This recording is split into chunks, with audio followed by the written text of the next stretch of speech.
Is it the right time for you to be buying or selling a home? Don't go it alone. Trust the team at dangemis.com. I just want to say kudos. I thought it. A lot of people are thinking it. You said it. This is the Dan Gemis Real Estate Show. Welcome back to this show. Yes, I am Dan Gemis. In studio with me today, Joyce Blackmere, who's sometimes taking over as host. Next weekend you'll be hosting for me, so thank you for that. Appreciate it. We've got lots coming up for the rest of this hour. We're on with you till 1 o'clock today and every Saturday and Sunday from noon to 1 here on AM800. In the next half hour, we'll talk to Ron Bondi from the Super Mortgage team.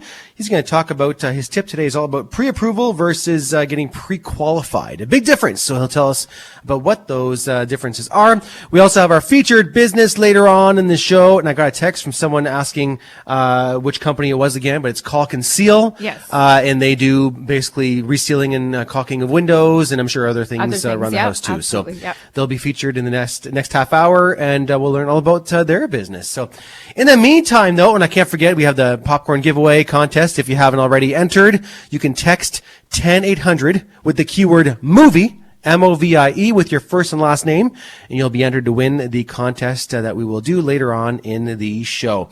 In the meantime, CMHC has its latest annual housing market outlook. And for those who don't know, the housing market outlook helps anticipate emerging trends in Canada's new home, resale, and rental housing segments.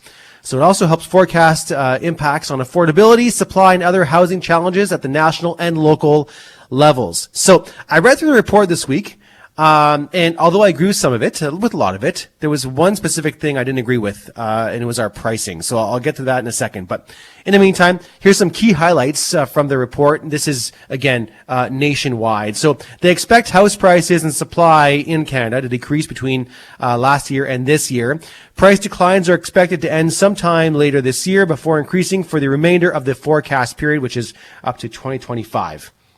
The analysts forecast a significant drop in housing starts, so new construction builds this year, and we can see some recovery starting in 2023 and 2024 and onward. Rental affordability is also set to decline due to demand outstripping supply, especially in the larger markets like Vancouver and Toronto. Prairie provinces expect more positive housing market conditions due to interprovincial migration and affordable home ownership. Ontario, British Columbia, and Quebec will see significant drops in housing starts compared to other regions, which we'll get to in a second. The Atlantic region's economy remains stable and moderate relative to other regions. So I'm going to now move over to the Windsor highlight on the report. It's a very large report, but essentially, here are some of the comments that they've made, and we'll talk about them right afterwards. So the growth in new construction will be limited by labor shortages. This I definitely agree with. It says we expect new construction to grow modestly between 2023 and 2025. Skilled labor shortages, like those of building inspectors and trade workers, will limit the extent to which construction can grow 100%. We've been seeing that over the years. Only going to get worse. In 2023, total housing starts will be marginally higher than they were in 2022, a year marked by labor disputes. An increase in multi-residential units will be the main reason for the increase. Beyond that, there are potentially greater labor constraints stemming from competing capital projects and the retirement of experienced workers. That is bang on. Yep. We see that. We've been seeing that in the marketplace. Trades are retiring out. No one's replacing them. And not to mention, how many big projects do we have happening here in Windsor, Essex? Not just the bridge, but we have the battery plant happening, as we speak. The hospital's right around the corner. Mm-hmm. But on a larger scale as well, we have all these big condo buildings, apartment buildings popping up left, right, and center, which are soaking up a lot of the trades as well. So it's not good news for those single-family builds. We've been seeing that pressure there for the last few years. House prices will continue to decline in 2023 before rebounding in 24-25. So the report says we expect house prices to continue to decline this year. The decrease will be the result of reduced homeownership demand due to high borrowing costs beyond 2023. Housing demand will grow as borrowing costs stabilize. This will bring back pressure on house prices. They say that they expect prices to rebound next year and in 2025. However, their growth will be lower than that has been seen over the last couple of years, 100%, because we've been seeing ridiculous growth. Exactly. Yeah. When the market saw intense bidding wars on houses, going forward, we're unlikely to see the same intensity in buyer competition as there's less migration of relatively high-income buyers from the Greater Toronto area. So this part of the report, I agree with. Yep. Okay, we'll get to more in a second. Resale activity will be limited to high borrowing costs. So house sales will also decline this year before rebounding in next year. In 2023, sales will be depressed by relatively high borrowing costs that will reduce the demand for houses. Beyond that, more stable and declining borrowing costs will stimulate pent-up housing demand, leading to higher house sales. Okay, all right. The report it goes on to say the rental apartment vacancy rate was at a record low of 1.8% last year. This year is expected to fall to 1%. The decline will be the result of strong demand from population growth and from households delaying homeownership and staying in the rental market longer, which, again, all makes sense. As a result, rents are expected to grow strongly. Yes, 100%. So this is where we have such the issue with affordability. So it's not helping the case. It's like a domino effect, right? It's affecting even rentals, which we've been seeing over the last few years. Next year and in 2025, they anticipate that the vacancy rate will increase marginally.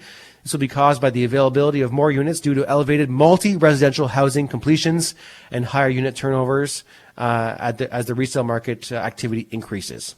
So let me get to where I found, I didn't agree with this. So they are saying that they've confirmed that last year the average price of Windsor Essex was $603,000. Okay. Now, as you all know, because you listen to the show on a regular basis, over January, February, and March, prices were much lower, but we've been seeing them come back up since January. Now, to basically, I have the sheet here from March. So at the end of March, our price, let me go back to January actually. I've got February in front of me. So February, the average price was $532. Is that January right there? Yes, thank you, Joyce. The average price in January was $516. So it came down pretty heavily in January. So $516 in January, February was $532, March was $568. So we're seeing it come back up again. Yep. This report is estimating, CMHC is estimating, that we're going to end up between $460 and $512 this year. No. I think they're way off. I think that's off too. I think it's off by a lot, not just off by a little. I don't think there's a way, unless something drastic happens in the marketplace, which I don't see happening, for the average price to come down to $460 when we're sitting at $541 right now. We've only been going up throughout the first part of the year.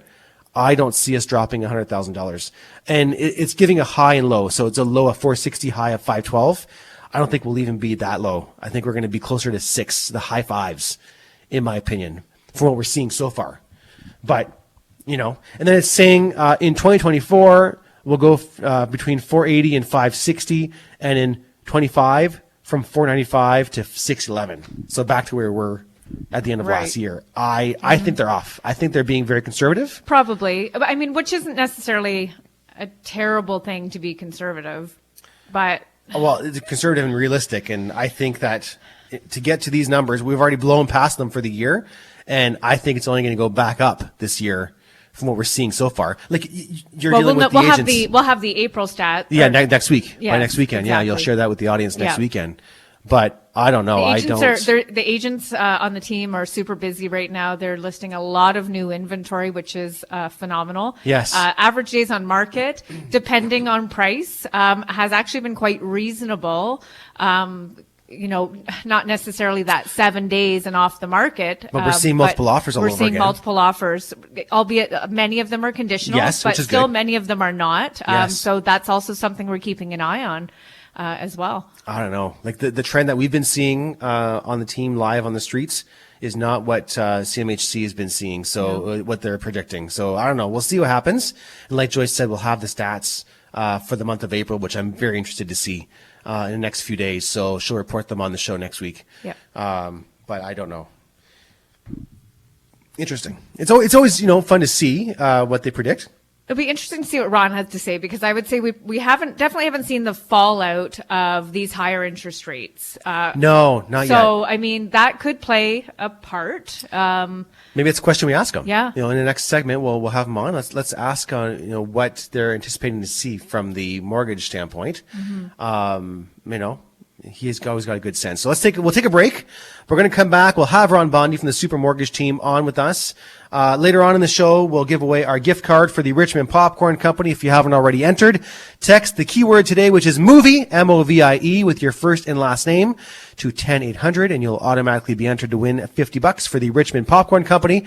And we'll have our featured business of the week in the next half hour as well. Okay, lots more to come right here on the Dan Gemis Real Estate Show.